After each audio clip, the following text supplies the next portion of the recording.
આજે આપણે જોવાનું છે કે આકૃતિ ઉપરથી ચોથા ખૂણાનું માપ શોધવું. ત્રણ ખૂણા તમને આપેલ છે અને ચોથા ખૂણાનું માપ શોધવાનું છે. પહેલો ખૂણો છે 70 નો, બીજો ખૂણો છે 60 નો અને ત્રીજો 90 નો કાટખૂણો આપેલ છે. તો અહીંયા પણ કાટખૂણો 90 નો થાય અને x ની કિંમત આપણે શોધવાની છે.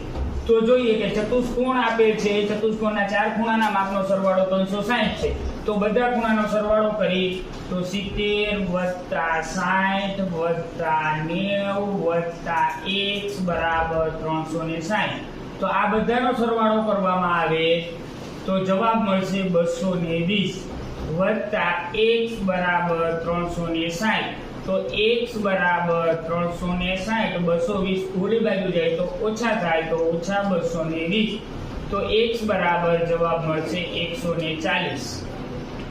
તો ચોથો ખૂણો આપણે x બરાબર મળશે 140 અંશ.